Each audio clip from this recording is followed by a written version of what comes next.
السلام علیکم ورحمۃ اللہ وبرکاتہ۔ الحمد للہ رب العالمین والعاقبۃ للمتقین والصلاة والسلام علی سید الانبیاء والمرسلین وعلی آلہ وصحبہ اجمعین، اما بعد۔ اعوذ باللہ من الشیطان الرجیم، بسم اللہ الرحمن الرحیم۔ امن یجیب المضطر اذا دعاہ ویکشف السوء ویجعلکم خلفاء الارض االہ مع اللہ قلیلا ما تذکرون۔ سامعین و سامعات، ہم میں سے کون ہے جو مصائب و مشکلات سے دوچار نہ ہوتا ہو؟ کبھی کبھی تو مشکلات کی وجہ سے دنیا تاریک لگنے لگتی ہے۔ یہ مشکلات و پریشانیاں بندوں کو آزمانے کے لیے آتی ہیں۔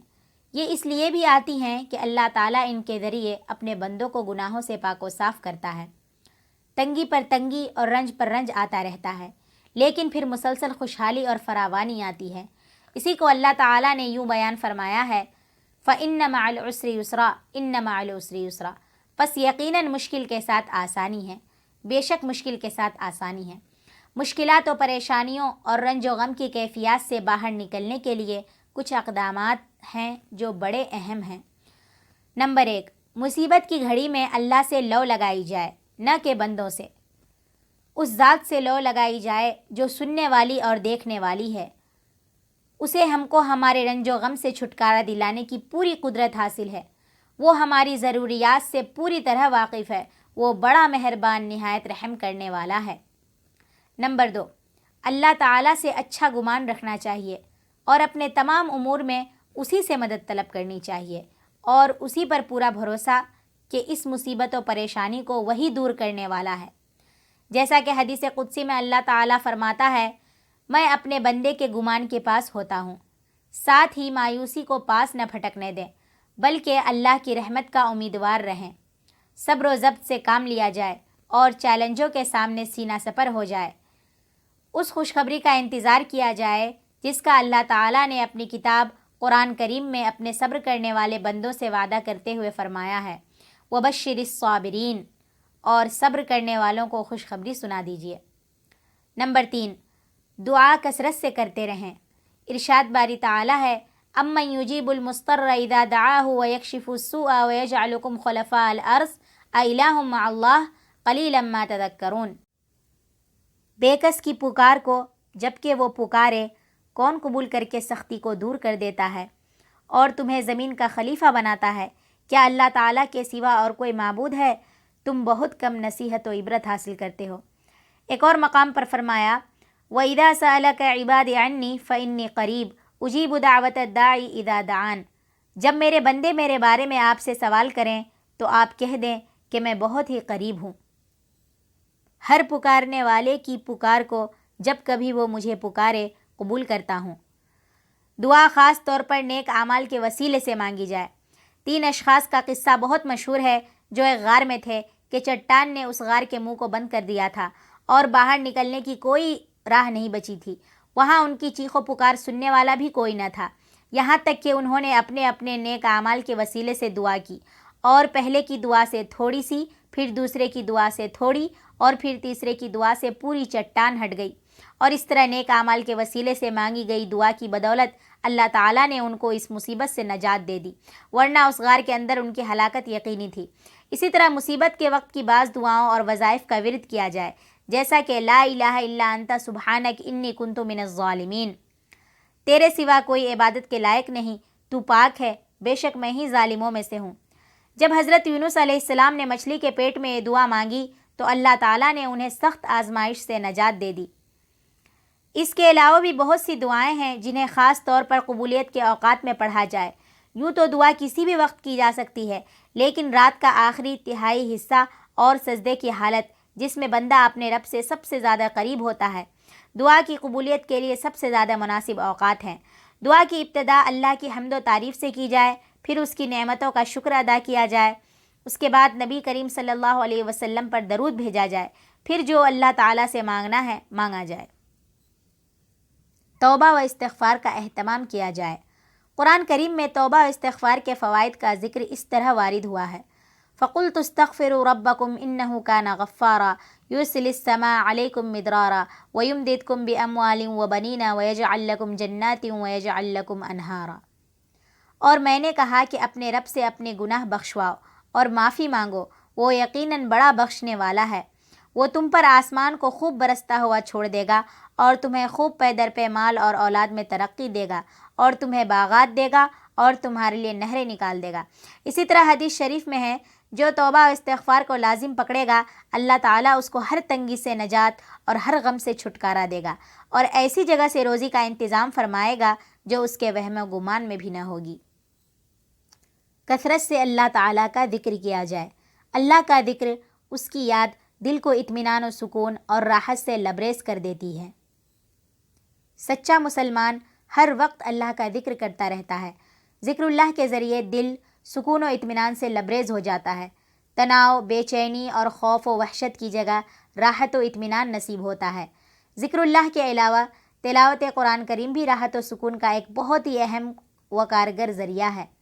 لہذا تلاوت قرآن کریم کا ہمیشہ اہتمام کرنا چاہیے اور اسے اپنے شب و روز کے معمول میں شامل کرنا چاہیے۔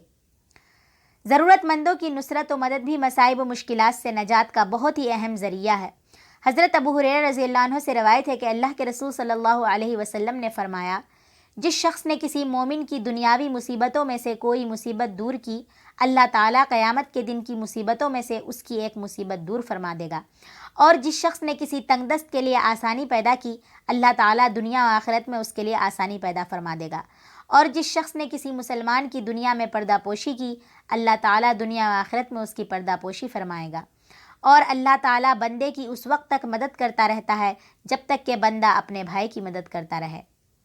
سختی اور تنگی کے وقت بندے کو اللہ تعالیٰ کی مدد و نصرت حاصل ہوتی ہے، کیونکہ وہ کسی بھی ضرورت مند کو بے یار و مددگار نہیں چھوڑتا اور بندوں کی ضرورت کے وقت مدد کو بچا کر نہیں رکھتا۔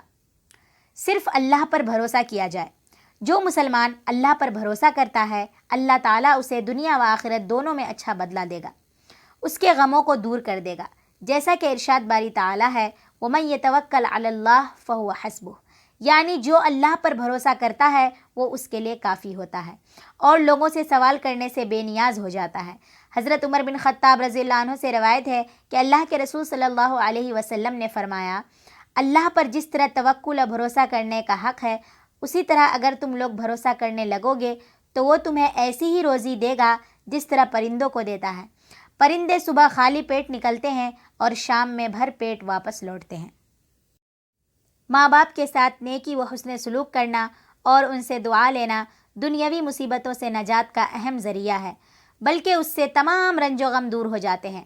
جیسا کہ غار والوں کے مشہور قصے میں ایک شخص کا ذکر ہے جو اپنے والدین کے ساتھ حسن سلوک کرتا تھا اور اپنے بیوی بچوں پر اپنے والدین کو ترجیح دیتا تھا۔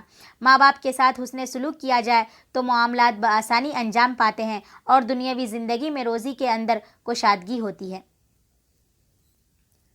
مظلوم کا حق ادا کرنا، امانتوں کی حفاظت کرنا اور حقوق کی ادائیگی کرنا بھی مصیبتوں سے نجات کے ذرائع ہیں۔ جیسا کہ غار والوں کے قصے میں ایک شخص نے اپنے مزدور کو امانت کی ادائیگی کے وسیلے سے دعا کی تو اس کی دعا قبول ہو گئی۔ بلا شبہ امانتوں اور حقوق کی ادائیگی اور ان کی حفاظت اس پردے کو ہٹا دیتی ہے جو بندے اور دعا کی قبولیت اور مصیبت سے نجات کے درمیان آڑ بن جاتا ہے۔